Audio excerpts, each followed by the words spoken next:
Operation Sindoor ഐതിഹാസിക നടപടിയെന്ന് പ്രതിരോധ മന്ത്രി രാജ്നാഥ് സിംഗ് പാർലമെന്റിൽ.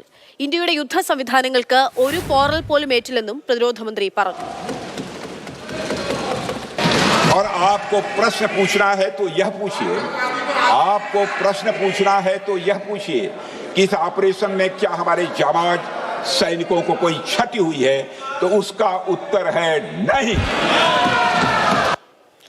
വെടിനിർത്തലിന് ഇടപെട്ടെന്ന ഡൊണാൾഡ് ട്രംപിന്റെ വാദവും രാജ്നാഥ് സിംഗ് തള്ളി. ലോക്സഭയിൽ ചർച്ച തുടരുകയാണ്. പി ബസന്ത് വിവരങ്ങൾ നൽകും. ബസന്ത്, മണിക്കൂറുകൾ മുന്നോട്ട് പോയി ചർച്ച പുരോഗമിക്കുന്നു.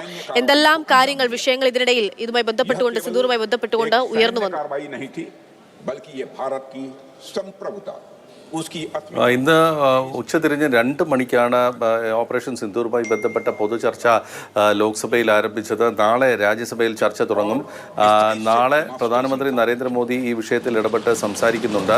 ആഭ്യന്തരമന്ത്രി അമിത്ഷാ, അതോടൊപ്പം തന്നെ പ്രതിപക്ഷ നേതാവ് രാഹുൽ ഗാന്ധിയും നാളെ സംസാരിക്കാനുള്ള സാധ്യതയാണുള്ളത്. മൊത്തം 16 മണിക്കൂറാണ് ലോക്സഭയിൽ ചർച്ച തീരുമാനിച്ചിരിക്കുന്നത്, 9 മണിക്കൂർ രാജ്യസഭയിലും. പ്രധാനമായും ഇന്ന് സർക്കാർ മുന്നോട്ട് വെച്ചത്, അതായത് പ്രതിരോധ മന്ത്രി രാജ്നാഥ് സിംഗ് മുന്നോട്ട് വെച്ച വാദങ്ങൾ എന്ന് പറയുന്നത്, ഓപ്പറേഷൻ സിന്ദൂർ എന്ന് പറയുന്നത് പെഹൽഗാമിൽ ഭീകരാക്രമണത്തിന്റെ മറുപടി എന്നുള്ള നിലയ്ക്കായിരുന്നു. നേരത്തെ സർക്കാർ പറഞ്ഞ അനുസരിച്ചിട്ടുള്ള ഭീകരവാദ കേന്ദ്രങ്ങൾ തകർത്തു എന്നുള്ള കാര്യം അദ്ദേഹം എടുത്തു പറഞ്ഞു. ഇന്ത്യയുടെ പ്രതിരോധ സംവിധാനങ്ങളൊക്കെ തന്നെ വളരെ സജ്ജമായി തന്നെ പാകിസ്ഥാന്റെ പ്രത്യാക്രമണത്തെ നേരിടുകയും ചെയ്തിട്ടുണ്ട്. പാകിസ്ഥാന്റെ വ്യോമസേന താവളങ്ങൾക്ക് നേരെയും വലിയ തോതിലുള്ള പ്രഹർഷി ആണ് ഇന്ത്യ നൽകിയത് എന്നുള്ളതാണ് അദ്ദേഹം പറഞ്ഞത്. മറ്റൊരു പ്രധാനപ്പെട്ട വിഷയം, ഒരു ജനാധിപത്യ രാജ്യം എന്നുള്ള നിലയ്ക്കാണെങ്കിൽ പാകിസ്ഥാനുമായി നമുക്ക് സംസാരിക്കാൻ കഴിയുമായിരുന്നു. പക്ഷേ ഭീകരതയെ പ്രോത്സാഹിപ്പിക്കുന്ന, അതൊരു സർക്കാരിന്റെ നയം എന്നുള്ള രീതിയിൽ പ്രചരിപ്പിക്കുന്ന ഒരു രാജ്യവുമായി ചർച്ചയ്ക്കുള്ള സാധ്യതയില്ല എന്ന് തന്നെയാണ് ഇപ്പോൾ പ്രതിരോധ മന്ത്രി വ്യക്തമാക്കിയിരിക്കുന്നത്. മാത്രമല്ല, ഓപ്പറേഷൻ സിന്ദൂർ നിന്നിട്ടില്ല, അത് തുടരും. പാകിസ്ഥാൻ വീണ്ടും പ്രകോപനവുമായി വന്നാൽ വീണ്ടും തിരിച്ചടിക്കും എന്നുള്ളൊരു സന്ദേശവും പ്രതിരോധ മന്ത്രി നൽകുകയും ചെയ്യുന്നു. പക്ഷേ അതിൽ ഏറ്റവും സുപ്രധാനമായിട്ടുള്ളത്, ഇന്ത്യയുടെ വിമാനങ്ങൾ, അതായത് യുദ്ധവിമാനങ്ങൾ തകർന്നു എന്നുള്ള പ്രതിപക്ഷത്തിൻ്റെ വലിയ ചോദ്യത്തിന് അദ്ദേഹം കൃത്യമായ മറുപടി പറയാൻ തയ്യാറായില്ല എന്നുള്ളതാണ്. പ്രതിപക്ഷം എന്താണ് ചോദിക്കുന്നത്?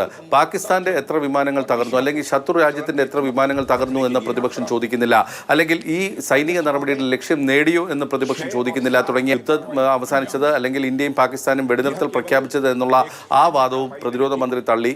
പാക് DGMOയുടെ ടെലിഫോൺ കോളിന്റെ തുടർച്ചയായിട്ട് നടന്ന ചർച്ചകളാണ് വെടിനിർത്തലിന് കാരണമായത് എന്നാണ് പറഞ്ഞത്. അതിനെ തുടർന്നിട്ട് കോൺഗ്രസിൽ നിന്നും ഗൗരവ് ഗൊഗോയ് വളരെ പ്രസക്തമായ ചില ചോദ്യങ്ങളാണ് മുന്നോട്ട് വെച്ചത്. പ്രധാനമായും എന്തുകൊണ്ട് 100 ദിവസം കഴിഞ്ഞിട്ടും പെഹൽഗാമിലെ ഈ ഭീകരരെ കണ്ടെത്താൻ കഴിയുന്നില്ല എന്നുള്ള ചോദ്യമാണ് അദ്ദേഹം മുന്നോട്ട് വെച്ചത്. അതോടൊപ്പം തന്നെ എത്ര വിമാനങ്ങൾ അല്ലെങ്കിൽ വിമാനങ്ങൾ തകർന്നു എന്നുള്ളത് സർക്കാർ വ്യക്തമാക്കുന്നില്ല. തുടങ്ങിയ കാര്യങ്ങളാണ് കോൺഗ്രസിന്റെ ഭാഗത്ത് വിവരങ്ങൾ നൽകിക്കൊണ്ടിരിക്കുന്നു. ഒരുപാട് ചോദ്യങ്ങൾ പ്രതിപക്ഷത്തിനെ സംബന്ധിച്ചിടത്തോളം ഉണ്ട്, സംശയങ്ങളുണ്ട്.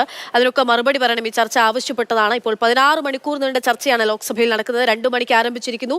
ആദ്യത്തെ 4 മണിക്കൂറും കടന്ന് ചർച്ച പുരോഗമിക്കുന്നു. അവിടെ നിന്ന് ചോദ്യങ്ങളും ഒപ്പം തന്നെ നൽകിയിട്ടുള്ള ഉത്തരങ്ങളും ചർച്ചയെ സംബന്ധിച്ചുള്ള വിവരങ്ങളൊക്കെയാണ് പി ബസന്ത് റിപ്പോർട്ട് ചെയ്യുന്നത്.